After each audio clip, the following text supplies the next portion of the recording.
Hey guys, and welcome back to another Tops episode. So for this time, I'm going to talk about my favorite games that I played in 2023. So yeah, let's just get right down to it. I have nothing more to say here. But before we start the list, let's talk about a couple of honorable mentions. And they're really honorable mentions because one of them is a game I played previously a long time ago, and the other one I don't even know I should count it as part of the list. So, honorable mention number one is Game Watch Gallery 3 for Nintendo Switch Online Game Boy. That's because I used to play it when I was a kid. It's one of the Game Boy games that I actually did once had as a kid. So playing it again on the Switch kind of brings back a lot of memories from my childhood. And so, yeah, this is it's a bunch of collection of little games with the Game & Watch stuff, and then some modern interpretations of those Game & Watch games. So yeah, I wouldn't say I grew up with that game specifically, but like I did remember this thing a lot when I was a kid. So yeah, this one brings a lot of memories. The other I mentioned is the Hidden Treasure Area Zero, the DLC for Scarlet and Violet. Mostly because I spent a lot of time on the DLC more than anything else on the list. So I spent a lot of time, shiny hunting every single Pokemon I could possibly find in both DLCs.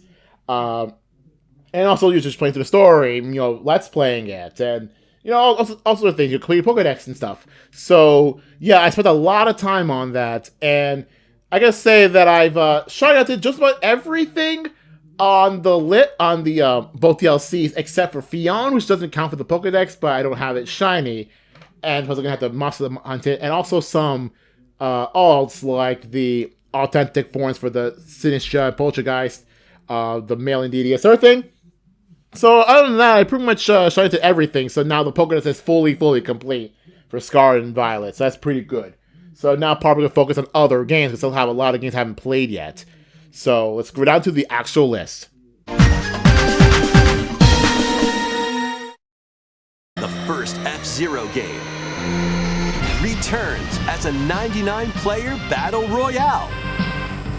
F-Zero 99.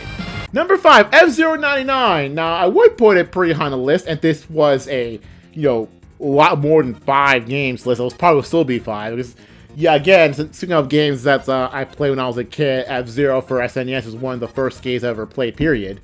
So, obviously, having this is pretty cool. I kind of like the whole not 99 Battle Royale concept Nintendo's been doing for a few of their games for F-Zero, because it's literally a 99-player racing game. Hey, maybe you actually give them ideas on how to do a new F-Zero game for once. I mean, if there's like one series I really want to get new games for, it's F-Zero more than anything else. So having technically a new F-Zero game based on an old F-Zero game is actually pretty sick. I didn't play it as much while, still 2023. However, I did play a lot of the Frozen Night League or whatever, the winter event or whatever it is. I didn't actually fully complete it because I didn't get a chance to play it a lot. But I did complete most of the things you needed to get all the winter themed stuff on the profile. But yeah, I did manage to get most of it. So I do think that it's pretty fun. I never actually got first place in any of it, but like I do have a lot of fun on it. And I might consider streaming it regularly. I don't know. If I have nothing else better to do, if I feel like streaming, maybe I stream that. I don't know. But I do think that SO99 is pretty good.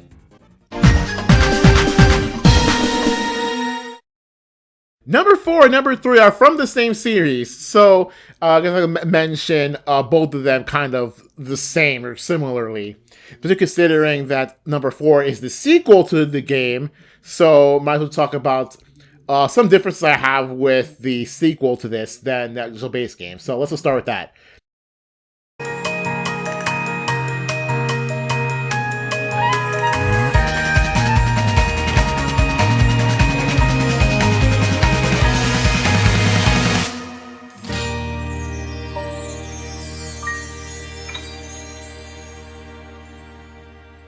I started Telluride 2 almost immediately after the first one, but mostly because I wanted to get all the initial cutscenes out of the way first.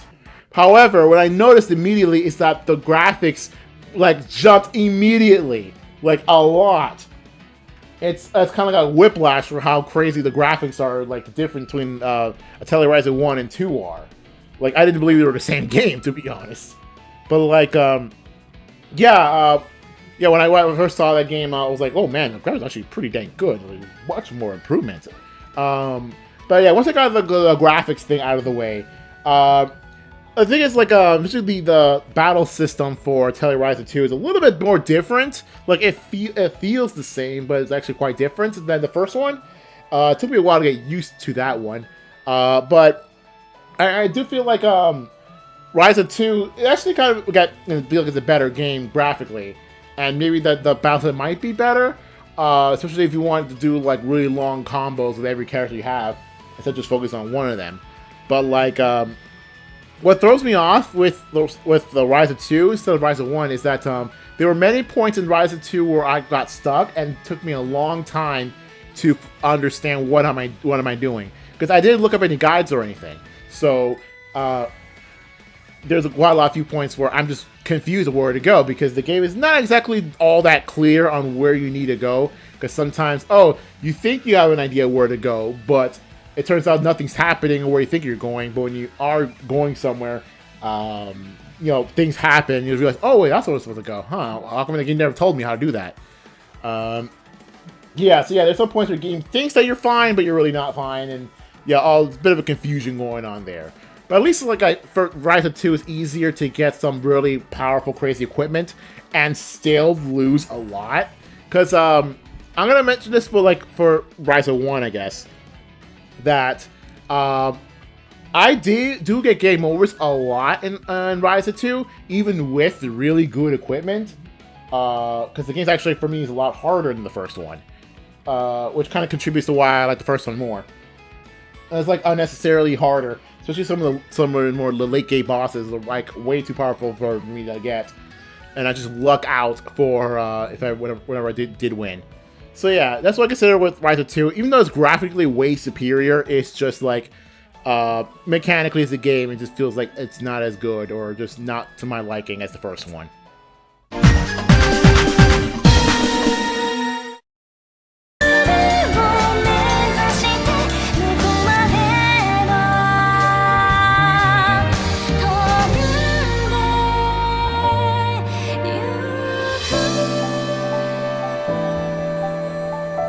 Meanwhile, with the first one, let's go talk about why I decided to play Ryza in general.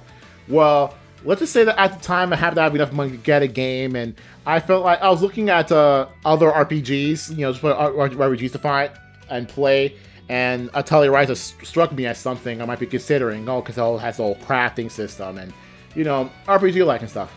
So I was thinking, you know what? Sure, let's give it a go. See what happens. Maybe. We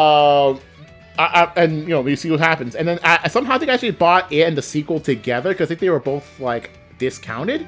I think if I remember right, both Atelier Ryza 1 and 2 were discounted. So that I decided, I'm going to get both of them, and by the way, this was before I knew there was a third one existing. Or was it the third one existed? Then I decided to go for the first two. I don't remember. But the point is that I tried Atelier Ryza. It was alright. I don't think it's gonna be like a massive series I wanted to explore a bit more. But I do feel like it's, as a game on its own, it's alright. As probably one might say, the character designs are pretty good. And just so you know, if anyone asks, I don't consider Ryza a waifu. There you go. Just because her character design kind of favors the whole waifu aesthetic, I don't think she's a waifu. Just leave it at that. Okay. So, with that in mind, after playing Atelier Ryza 1 and then being 2, I feel like I'm not sure if I want to go for the third, but mostly because I'm completely broke, and haven't gotten a job in over 2 years, so maybe I should probably get some money for that. Then maybe I'll go for Atelier Ryza 3 if I ever feel like doing that. But for now, I think I'm satisfied with the Atelier series. I probably don't want to explore any further than that.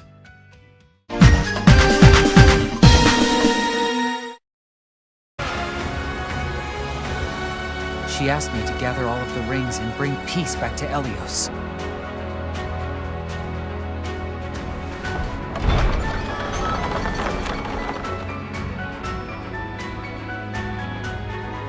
Number 2, Fire Emblem Engage.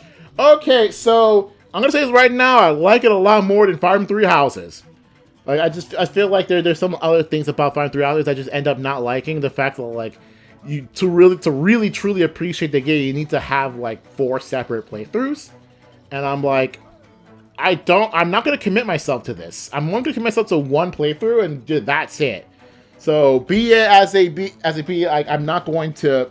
I feel like I'm not committed enough to go for every single possible playthrough of Three Houses to fully appreciate everything there is in it. So I don't mind if I miss everything here. But for Engage, at least it's one story, a linear story, like every other Fire Emblem game. Well, except maybe for like Fates, but like it's like 2 separate, completely unrelated stories. But like, well, semi-related stories, I guess. But like, it was just one game. Like you just go for that one thing. Just go from start to finish, go online. Just like, all the Fire Emblem games. And I kind of feel like that's kind of why I like it so much. Like, I don't have to worry about having to go for a bunch of split paths or anything. Just go for completely separate stories. Because, like, if I'm going to have time for one, I'm just going to go for the one. Not to go for, like, one of several. Not got that much more to say. I mean, just like the idea of it. However, when I play Fire Emblem Engage, I kind of played it a little bit more unorthodox compared to Fire Emblem normally.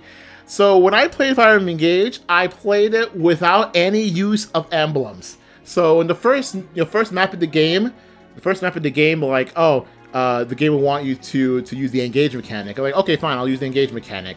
But for some reason, when I did the engage mechanic and beat the level, like I think it's come up a prologue or something, I felt disgusted by it. I feel like something was wrong, like totally wrong with it.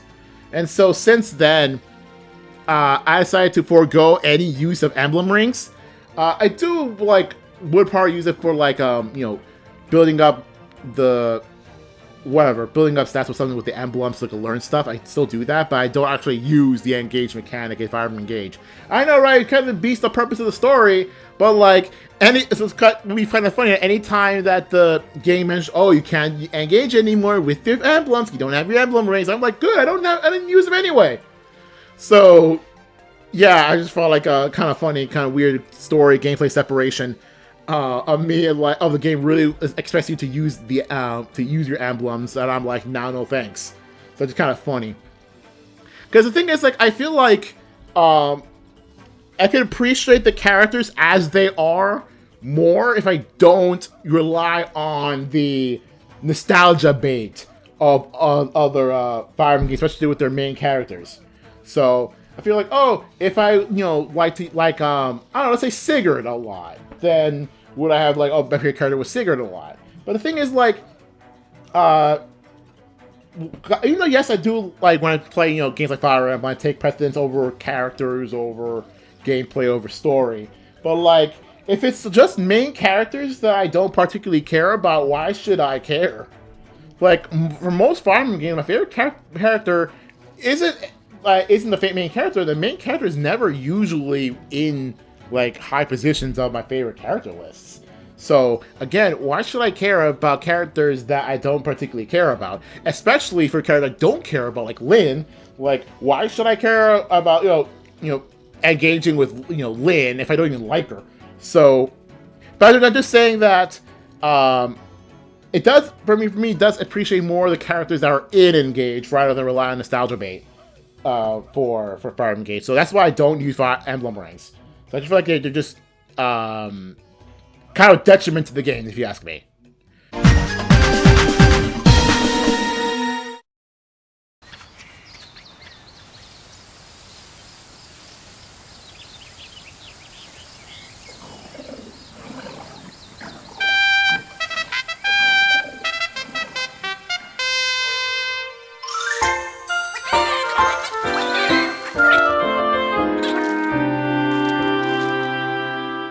And finally, number 1, the main game that I Let's Played on stream, that is my namesake, Pikmin 4. So yes, I'm finally glad that I can actually do this. I can finally say that I put a game that, I am named after on a favorite game, on a favorite games list. Because, again, if you don't know, last Pikmin game was from 2013, I think? And I only started doing a favorite games list in 2014. So Obviously, like, I haven't had that much time or opportunity to put a Pikmin game onto a favorite games list, and but considering that even if I did, I probably wouldn't put like, the re-releases or re-releases on the Switch because I don't even have them. But yeah, Pikmin 4 is a very fun game. Like, compared to everything else on the list, even compared to other games that I've already talked about, I feel like Pikmin 4 is that one game that since I started it, I have always itching to want to finish it. Like, even like at one point, having dreams about it, like dreams about finishing Pikmin 4 on stream. So yeah, I was always glad to want to continue playing Pikmin 4. So as I was wrapping up Pikmin 4, I thought to myself, okay, do I like Pikmin 4 more than Pikmin 2? Because there are a lot of like references and stuff to Pikmin 2, but a lot of improvements over Pikmin 2. But let me see. Question: do I even like it more than Pikmin 2? I might need another Pikmin 2 run to actually fully understand whether or not I might like it more than Pikmin 2. And the reason why I asked this is that Pikmin 2 is my designated favorite game of all time. So my question is Pikmin 4 my new favorite video game of all time? That is the question, and I might consider putting Pikmin 4 as my favorite video game of all time, even above the Pikmin games, even above our Pokemon games, even above Where the World Ends With You, so even more than Donkey Kong 64. So, it's kind of a big question of whether or not I do love this game enough to justify it being on the top slot. I've not replayed Pikmin 4 yet. However, a lot of my favorite games are games that don't replay. I'll typically only play once, and I've already considered my favorite game of all time. So I do tend to put non-replayable games as favorite games. But I feel like Pikmin 4 can be played over and over again just to get a better time or so. So honestly, that is the question for me, whether or not Pikmin 4 should be considered my favorite game of all time, or at least my second favorite after Pikmin 2. I can't say for sure. But for right now, that is it for this list. See ya guys later for next Tops episode.